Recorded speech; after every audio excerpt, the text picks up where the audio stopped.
Hey, Dr. Kimberly, it says that we're live. Oh my goodness, I can't believe it. How are you? I'm tired today, but good. You?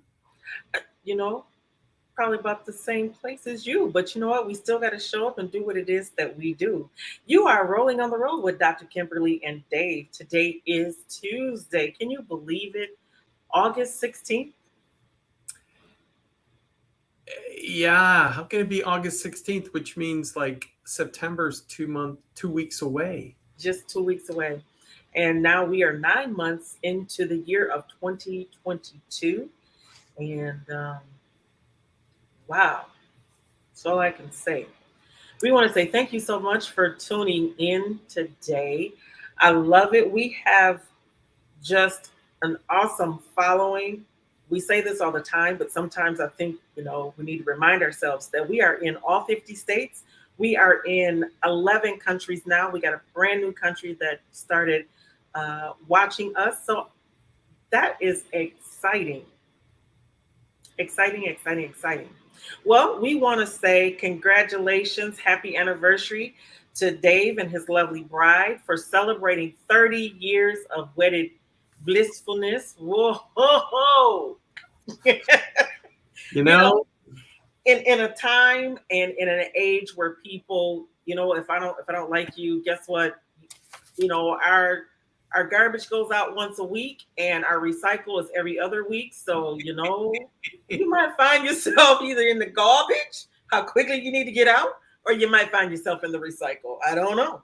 But we're just grateful for anybody who can last more than a couple of days. Well, and just enjoy your time in the doghouse and do your work, and so you can get back in the big house. I'm just gonna say, Just, just yeah. gonna say.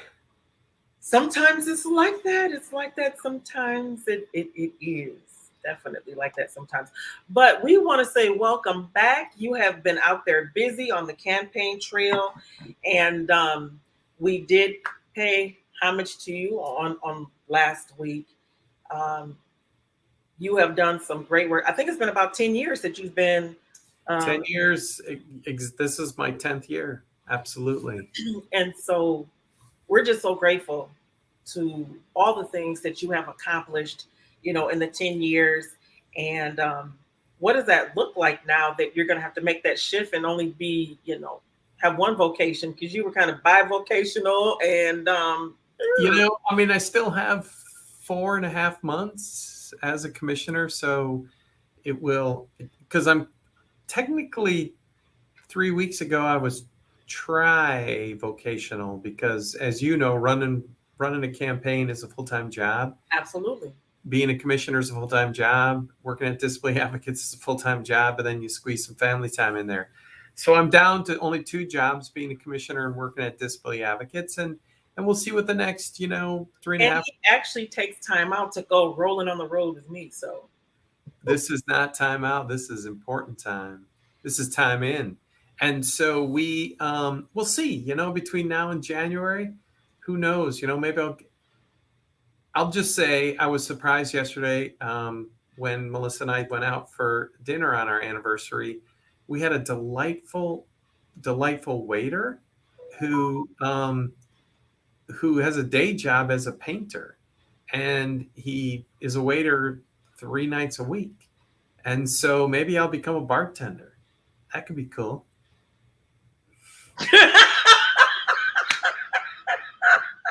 I you used just wanted for the free drinks, Dave. I mean, I'm just Hey, I where you used gonna go? Bureau Vivant? Yeah, I that's used to be a bartender. I really was, 35 years ago. Um, but yeah, or maybe I'll leave it at that. We'll see what happens. We'll keep growing this stuff. We'll see what other kind of good trouble we can get in. Um, because there's a lot of, yeah, I mean, there's nothing but opportunities out there, folks. Ask for help. That's the key. Ask for help to access these opportunities.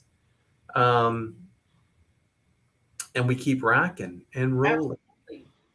And that is a great segue to what our show is going to be about. As you can see, it's scrolling down there. Accessibility is still an issue in 2022. Just some things we say we shouldn't still be dealing with that. We have so many things that are in place, and we have such great organizations that have come together over the last few years to truly, not any pun intended, to make Kent absolutely accessible. And there are many people like myself and others who have scoured through this city and others to make sure that if you are a person who is diversely able, that if you choose to go to a restaurant, attend a family function, that you're able to do that. However, at 1:32 a.m., I received the following message. Hi, Dr. Kim. I was wondering if you could give me some advice. We went to a restaurant. Of course, the restaurant is named, and we're not naming it right now in order to give them an opportunity to get it right. But anyway, they went to a restaurant in Grand Rapids on Saturday for an anniversary celebration for friends. It was pouring rain, and the only wheelchair access into the restaurant was a narrow path that was very slippery from algae. We finally got into the restaurant, but the party we were attending was in a banquet room towards the back of the restaurant, and the doorway was too narrow for my wheelchair to fit through. The staff was very rude. They were laughing and saying, "Oh, the restaurant is an old building and it couldn't be helped, so just deal with it." They offered no help whatsoever, but fortunately, someone at the party had a walker that I could use to stand up while my husband folded up my wheelchair so it would fit through the door. It was so embarrassing, to say the very least. Anyway, I wouldn't want that to happen to anyone else, and I was wondering if there was a way we could report this to disability advocates. I really don't know how they have gotten away with that situation for all the years that they have been open. And then there's some other things. And so, Here's the good news in this bad news situation. uh-huh, Definitely send that complaint to Jackson. Jackson is our accessibility specialist. Jackson, he is so fantastic at his job. absolutely, he is. And here's a fun story. It might even be under today's theme. Accessibility is still an issue. 3 weeks ago, Jackson was downtown for a meeting and doing some stuff, and he drove by brand new concrete. I'm talking 3 weeks ago, brand new concrete. And the quick story is that it was a passageway from a sidewalk to a surface parking lot, and it had a flat sidewalk, a step up, like 2 squares of concrete, and then a step down. And of course, Jackson said, who do we contact? We got a hold of somebody at the city of Grand Rapids. They were on vacation, which is good. People need vacation. So because we know people, we went to Plan B. The Plan B person got us in connected to the right person. And long story short, it was kind of a small squirrely situation where the parking lot is private property and the city has an easement to put that sidewalk in. And the easement said they will restore the sidewalk to its existing condition. Well, the existing condition was inaccessible, and no one thought to say, hey, this existing is inaccessible. So all of that, Jackson continued to work it. The city engineer got a hold of the private owner who said, yeah, we're good if you put it in ADA compliant.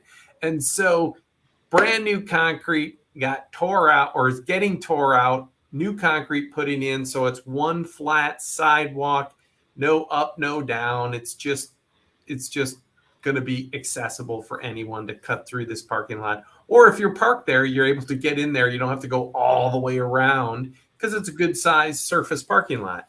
So that's a story of how Jackson sees something wrong works to get it figured out. This instance is going to be a little more complex, primarily because, but we love complexity, don't we, Oh, Dr.? absolutely. Because it ain't fun if it's not complex, and we'll make it so. But the quick story is that, please get a hold of Jackson, and without digressing too far, I mean, so many stories come to mind that the first and foremost is the business owner is going to say, well, we're grandfathered. And the issue is, no, grandpa doesn't live in the ADA. The ADA, you have a continual duty every day. In theory, you should say, is it readily achievable today to remove this barrier? And you're like, nope, still can't. It's mainly, can we afford it?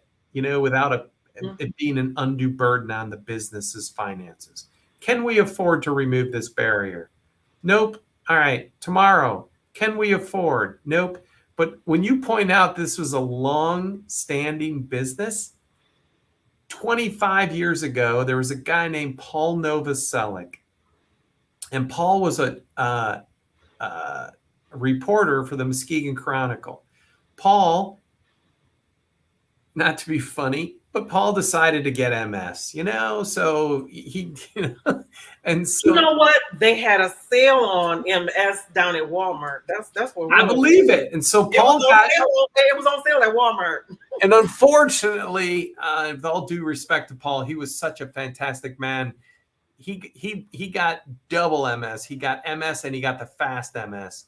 And so, but as his abilities deteriorated, and he loved going to this place, and I can say it out loud because it was in the Muskegon Chronicle.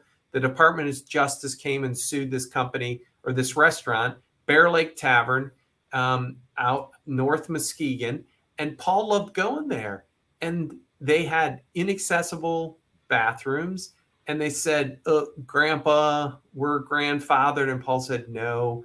And then they said, well, we can't afford it. Well, the Department of Justice took Paul's case and they sued the Bear Lake Tavern. And guess what? Like a former president might be finding out, the Department of Justice can get warrants. They can request information. And they said to the Bear Lake Tavern, let's see your books. Let's see exactly how much money do you really have. And they found out, oh, you can afford to make your bathrooms accessible. Mm-hmm. And then we've said it in this show time and time again. We say it every time we go out. It's not only about the pesky wheelchair users like Dr. Kimberly. It's about, I coincidentally was at the Bear Lake Tavern with my youngest child, Lee. Back in the winter, we went cross-country skiing at the fully accessible Muskegon Winter Sports Complex. Whoop, whoop. Exactly. Give it up for our friends. Shameless plug. Disability Network West Michigan, based in Muskegon. They do a fantastic job there making sure everything's accessible. And so too many stories come to mind. But anyway, so Lee and I went cross-country skiing. We're like, hey, let's go to Bear Lake Tavern on our way back in, because 25 years later, I want to check it out. They have accessible parking. They have accessible restrooms. And I'm going to say, I might be almost 59 years old, and I was one of the youngest people in that restaurant. And grandfather was sitting in there to make sure. That's right. Grandpa might not be in the ADA, but Grandpa is at the Bear Lake Tavern. And we had like a delightful conversation with this woman who was in her 80s. She was talking to Lee, who's an actor, about she grew up in LA, or not, she grew up here. She moved to LA after she graduated from North Muskegon High School. I'm getting way off track, but to say that accessibility, folks, that's why we talk about universal design, inclusive design. There were all kinds of folks in that restaurant that appreciated Paul Novoselic suing them 25 years ago to do the right thing, to be an inclusive environment, a welcoming environment. And okay, but we want to say disclaimer, as someone who is driving, honk my horn there a little bit, that I do not drink and drive. So do not drink responsibly when you're in your wheelchair. Oh, and in your car, we might have had a beverage at the Bear Lake Tavern, but we were still under the legal limits when we drove back to Grand Rapids. So don't worry, folks. We do not encourage drinking and driving. We do encourage responsible life. That being said, I'm just going to say, Dr. Kimberly, not to embarrass you, one of the most powerful, I'm feeling verklempt.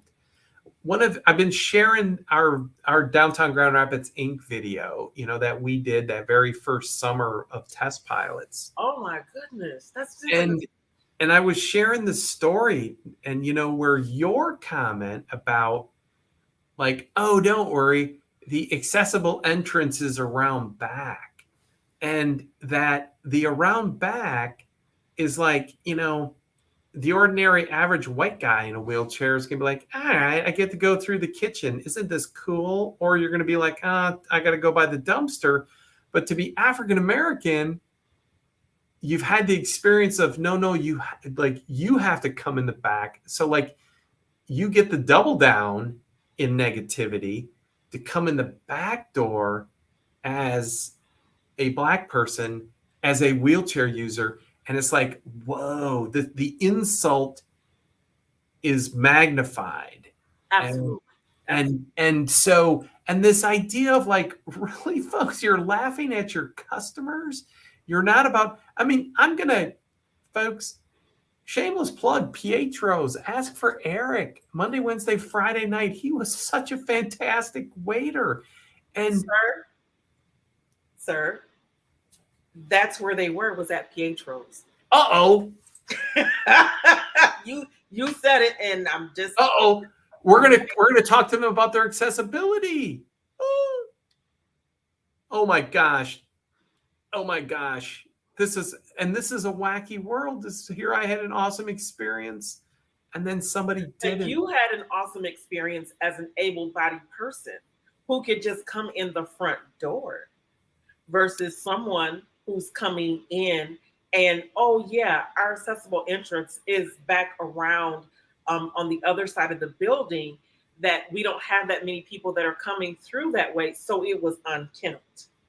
All right. Well, this is good because now we know people there. So it's even better for Jackson to work on this issue on behalf of this person.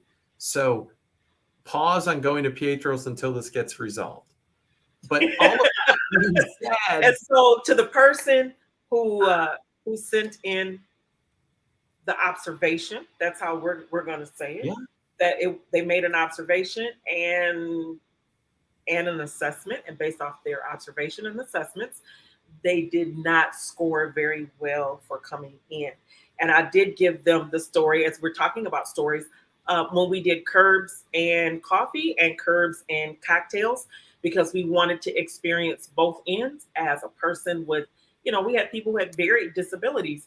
And so we wanted to see if you wanted to go for breakfast to meet, your work team for breakfast, what does that look like? And if you wanted to hang out with your work team after hours, what does the nightlife look like if you have any type of disability?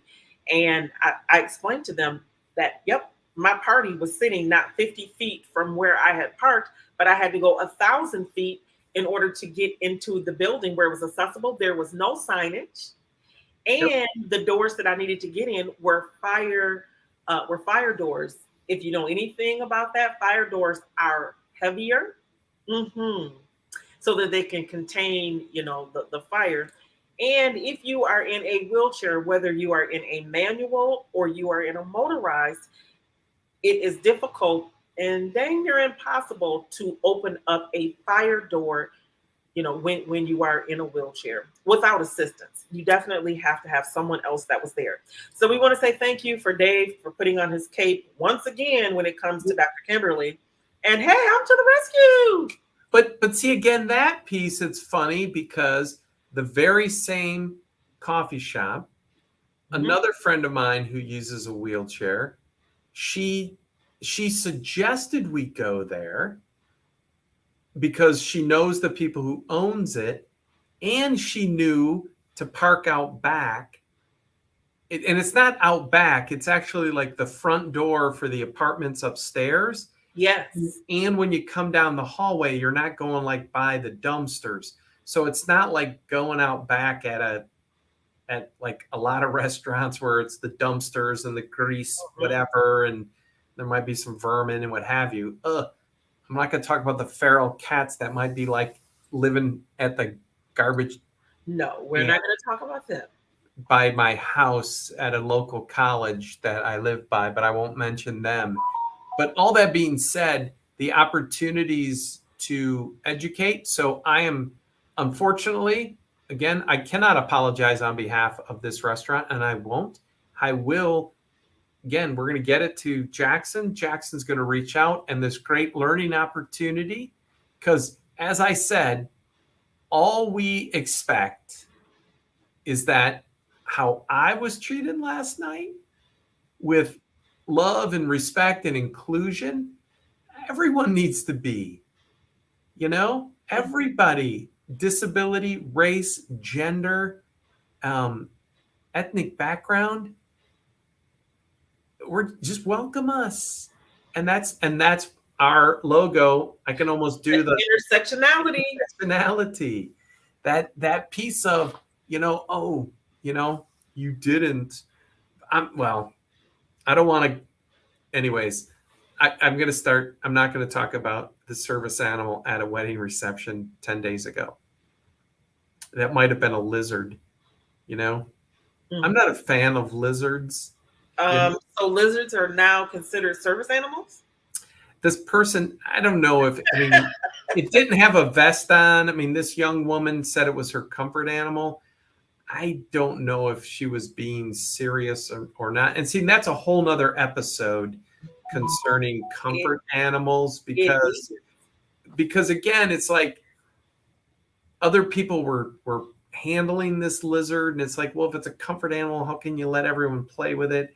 And again, what if your comfort animal was a snake? I'm just saying we're not going out to dinner if your comfort animal is a snake, because I'm just not a fan of snakes. And it's even funnier. Okay. Our daughter Sophia is deathly afraid of frogs. And really? And we have plants at home, big pots, and we'll put them outside for the fine weather, and we'll bring them in. 3 or 4 years ago, we're sitting in the living room, and I look over, and this toad jumps out of the pot. And I just get up, and my wife's like, "What's happening?" And I'm like, "Don't worry." Because Sophie's in the living room. And I'm like, "Don't worry." She's like, "What's happening?" I'm like, "Don't worry." And she's like, she's insistent. And I just go, "I'm picking up this toad." And Sophie's like 20 feet away, and she freaks out. She just is like totally irrational fear of frogs and toads. So what if your service animal, now again, dogs are different cat. They're not different cat dog, but I think we need to have one of our, back to Jackson. Jackson is an expert on service animals. What do you have to put up with? Not put up with. What do you have to allow? Mm-hmm. Because again, those different issues of, I've got good friends that couldn't come to our house because we had a dog. It wasn't a service dog. He was just a dog. Right. And because of the dander, or they could only come over for like a half hour. So if I go out to a restaurant to enjoy a meal and there's a dog next to me, but it's a service animal, because how do we make this work, folks? There are ways to make it work. We just have to work together in a welcoming way. Together, ask questions, and we work it out, So back to, is accessibility still an issue in 2022? Unfortunately, it is. The good news is, I'm going to pivot to some strong good news, and then I'm just gonna hint at some future shows with some even better news. But 2.5 weeks ago, I got to go to Kalamazoo to honor Joel Cooper. I think Joel was on our show, wasn't he? Like 2 years ago, when we first traveled around the state of Michigan. Oh my Lord, we've been on that long. Wait a minute, we've been on that long? Okay. We've been on that long, folks. Well, Joel Cooper used to be me in Kalamazoo. He's the executive director of Disability Network Southwest Michigan. He retired a year ago. And I don't know if you ever heard of COVID, but because of COVID, his retirement party had to be canceled, and just Yeah, I mean, there were way too many celebrations that got lost in COVID. And one was Joel's retirement. Well, the good news is they decided to honor him at their Americans with Disability Act celebration, which was, I think, Friday, July 29th was the date. So I Mhm. went to Kalamazoo, and in addition to honoring Joel, which I got to speak for a couple minutes, and it was fun and fantastic. It's always good to honor and embarrass your friends in a positive way. Really? It is. And the at the same time, there was an awesome young woman who got an award. I mean, kind of reminded me she's like the young version of Dr. Kimberly, that Dr. Kimberly's told the story where, you know, she didn't know where her own life was going, let alone being self-directed. She comes to a center for independent living and we're like, where do you want to go? And let's help you get there. And it's like, what do you mean, where do I want to go? It's like, well, where do you want to go? And let's help you Like get what? there. And so, yeah, so this young woman got an award. She's doing fantastic. Again, in school, people said she's going to amount to not very much, but she's living her living an awesome life. Just bought her first car, living on her own. Anyways, we digress. And then the other awardee was the Michigan Department of Natural Resources, and the Michigan DNR, they do an awesome job of incentivizing not just the bare minimum of the ADA, because that needs no incentive. You must comply with the ADA, and equal to the ADA is the Michigan Construction Code. I got to get my hands equal here. So the Michigan Construction Code basically is equal to the ADA today. So, I'm gonna be your other hand. Yeah. all right, there we go. So There we we're go. equal. We're equal. So so so it's like, oh, I complied with the ADA. Big deal. That's required. It's like saying, yeah, our electric is up to code. Big deal. If it wasn't It's up to supposed to code, be. you wouldn't be open. Exactly, you wouldn't be open. Mhm. So, but the DNR, they because all grant processes are highly competitive, Mhm. and people are, I heard of a recent Michigan. It was in a different department. They had $100 million to award. They got $400 million worth of requests. True story. Kent County has $120 million of ARPA dollars to distribute. We got proposals for $1.9 billion. I'm not making that number up. Oh, I believe it. So that's not even, it's more than 10 times, it's almost 20 times the amount. So we have to make tough decisions. So the state of Michigan, if it's always just, if it's a factor of four, like, what's going to get you in the to be funded pot? And you can earn points in the DNR's process, and they've got all these ways to earn points. And one way is you actually work with people with disabilities on your design. And in addition, they have like extra points if it's all universal design, part universal design. A few things become universal design. And as we like to say, as an example of universal design is a non-gender specific single-use restroom where you can have a person who identifies as male parent with a female child, and like, you don't have to worry about which bathroom do you go into.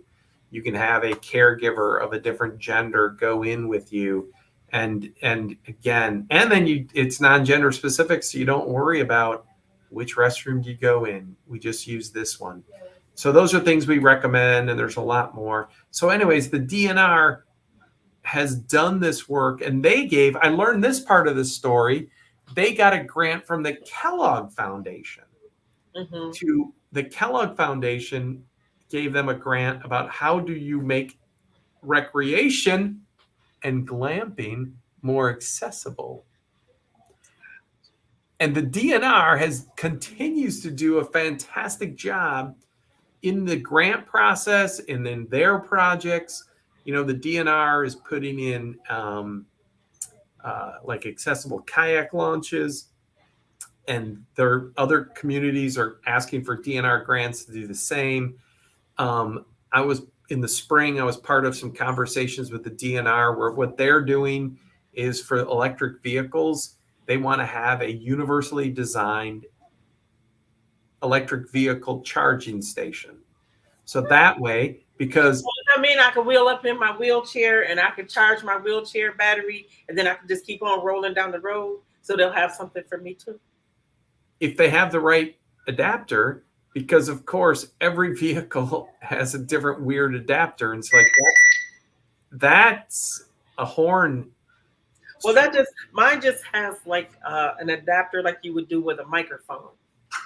So you just Well, like cord.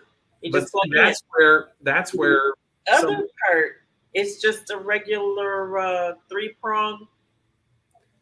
just like Just yeah. plugs in. So the part that comes into my chair, it's just a microphone cord, and it's like, hey, can I just stop and charge up real quick? Maybe they need to have one at the marathon. So as I'm wheeling down from my place down there to Somi, it's like, oh yeah, looks like my battery's a little low. I'm gonna stop at the marathon, plug up a minute, charge up, and keep on wheeling down the road. That's an excellent question that I'm going to follow up with my DNR friends tomorrow on. Is like, can other folks plug in? Because the funny thing there is, when I was up north camping 1 week ago, this very moment at DH Day Campground, and DH Day Campground, let's just say this, Dr. Kimberly, you don't want to go there because it's not glamping. It's rustic camping. The only restrooms are like pit toilets. There's no like, you have to walk to get your water. Stan's gonna say, no, Kimberly, we're not going to DH Day. Yeah, he's like, so he does say to me the other day, so did Dave get back? Did they get back from camping? And I was like, yeah, I think they should be back today. And he's like, yeah. So when are we gonna make our little glamping thing? Because I saw some pictures and I was like, what? This gives me an idea of what to do with my spare time, because we talked about this 2 years ago. And we did. We are going to find an accessible RV, and we are going to go on we are going to roll on the road, folks. I'm making this pledge right now. Dr. Kimberly, Stanley, myself, Melissa, we are going to roll across Michigan all the way up to Marquette. We are going to pull in, plug in. We're going to do some serious glamping and interviewing of all 15 centers for independent living. Dr. Kimberly, get ready. We're doing some glamping. But that being said, at DH Day, they're only electric. There's 2 outlets up at the ranger station, and they have a sign that says not to charge like your big batteries, like a marine battery or a camper battery. It's only to plug in your iPhone, like I did. You mean that old one, the antiquated one? Yes. They're charges. My iPhone 1, it only charges for like an hour, so I got to keep it plugged in, folks. Oh my God! With an iPhone 1, and so he has the prototype to the iPhone. Exactly, but the good news there is they do have a ramp to get up. It's a good ramp. I've been on it. I was on it just last week, because the cool thing there, from a universal design perspective, everyone goes up the ramp. You don't have to worry about a ramp next to stairs. You just go up the ramp. Everyone goes the same way. A nice handle to get in, not a doorknob. Boom, there you are. They have accessible park or campgrounds, but accessible, it's just flat dirt. And everyone is treated the same. As a good friend would say, the ADA just requires equal access. It doesn't require, like, if everyone has bad water, you get bad water. If everyone has to walk to get their water or roll to get their water, you got to roll to get your water. That being said, the opportunities back to the DNR to have like a solar panel charge station, but can you plug in a wheelchair, or do they have other places? Because most Michigan campgrounds aren't rustic. Interlaken State Park, it's another family favorite. Interlaken has a very advanced glamping level campground. And then Interlaken, folks, means between the lakes. It's between Duck Lake and Green Lake. And on Duck Lake is where this very, very beautiful, brand new bathhouses, accessible. You're glamping beautifully there. We're going to roll in with that RV, level it out. Boom, beautiful. Across the street on Green Lake, they have rustic camping, which is like DH Day, which is no running water. If you want to take a shower, you got to go across the street. Yeah, we're not doing that. We're not doing that. We're not. So that being said, we're back to our friends at the DNR who've been doing fantastic work to incentivize more than the ADA, what we call universal design or inclusive design.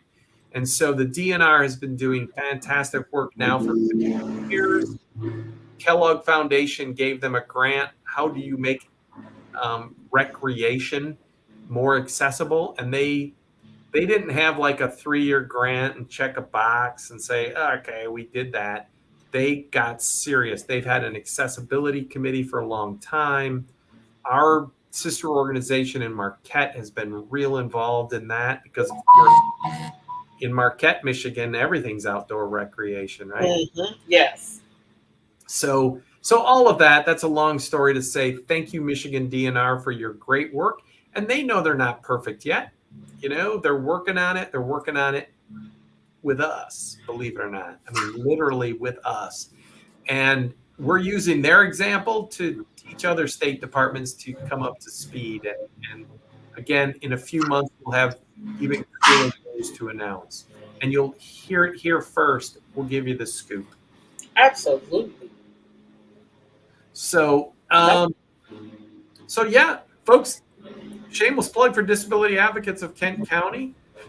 If you encounter inaccessible things, call us. Spaces, places, attitudes, call us. We'll work on that with you. Again, we work alongside on advocacy issues. And if you were, for example, you were up in Marquette camping and you had a bad experience from accessibility, you call us and we'll connect you to our sister organization up in Marquette.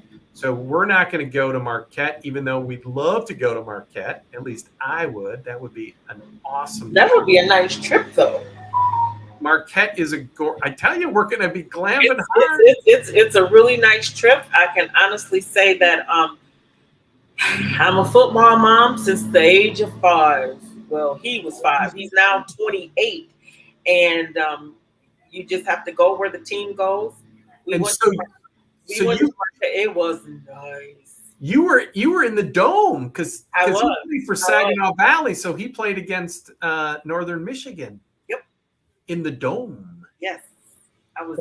The world's largest wooden beamed dome is at Northern Michigan University. It was, oh my God, just the experience, you know.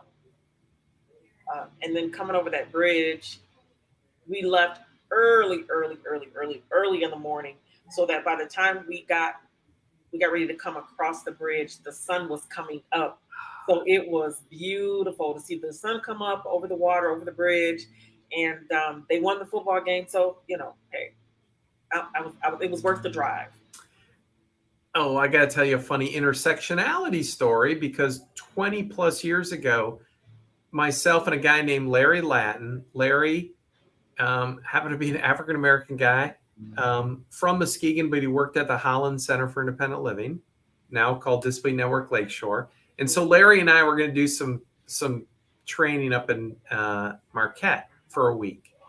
And so we left Grand Rapids. He drove in, and so we took off, and we got to Mackinac at dinner time. And we're sitting around, and Larry looked around, of course, and he said, "Dave, I'm like the only black guy here." And I said, "Well, Larry's from Muskegon, and he knows, the further north you go, right? It's just, unfortunately, all of America, what is the hospitality for African Americans, Hispanics. Let's hope it's getting better every day. So Larry's like, I'm going to start counting the Black folks I see. And this was after the holiday season, or no, it was in the summer, because we saw a couple in Marquette, like a couple looked to be husband and wife. We got to Marquette, and there was this young guy walking down the street, and Larry, sitting in his wheelchair, like grabbed this guy and scared him and said, "Brother, what are you doing in Marquette? You know, you're the only Black person I've seen." And he's like, "Oh, he goes, he was a recruiter for one of the armed services, and so that's what he was up there doing."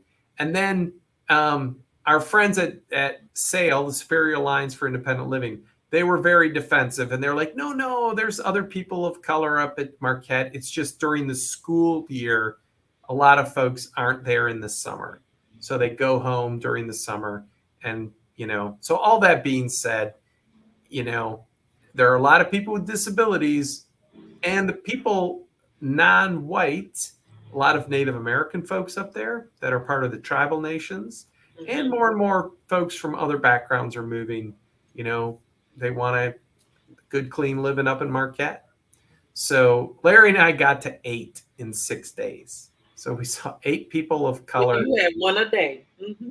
One a day, and half of those were seen in Mackinac City because we stopped for dinner on Friday on our way home. So 2 on Sunday, 2 on Friday, and we saw 4 in between. So there's work for intersectionality. Are people feeling welcomed? People with disabilities, people with non-white backgrounds. Mm-hmm. Are we feeling welcomed? Are we feeling invited? Are we doing the inviting and the welcoming? Folks, let's hope so, because that's what's going to, not to sound like a politician, that's what's going to make our community strong, is that we continue to But I think you are a politician. So, but only for 4.5 more months. Yeah, well, I'll just carry on the torch. So, yeah. Amen to that. Yeah. So we want to say thank you so much for tuning in to Rolling in the Road, and to our special viewer who brought us this question, the problem. We are so awesome. Hey, we feel like TV because they solve problems in 30 minutes or in an hour. And so in 45 minutes, we already have a solution to the problem that came. And so we know that we are doing our jobs here at Rolling on the Road. We are just excited. We're shining a light on intersectionality, and where there's a problem with accessing that intersectionality, we are here to help. So thank you so much for trusting us with what happened to you over the weekend. And in 45 minutes, hey, I felt like, Father knows best, or leave it to Beaver. We came up with a solution. And so thank you so much. Yes, sir. Direction. So I'm looking forward to get that information to Jackson and working with this restaurant to increase their opportunity to be welcoming. Absolutely. And who knows, maybe we'll just go rolling on past there and say, hey, look, we'll show up in person. We've arrived. The problem's been solved. And wow, you can count on us. Yeah, you can. But thank you so much for tuning in to Rolling on the Road with Dr. Kimberly and Dave. And we'll see you same time, same place on next week. You guys be safe. And please don't forget to still get vaccinated, okay? Thank you. Get vaccinated, folks, please. Shots in arms. Thank you.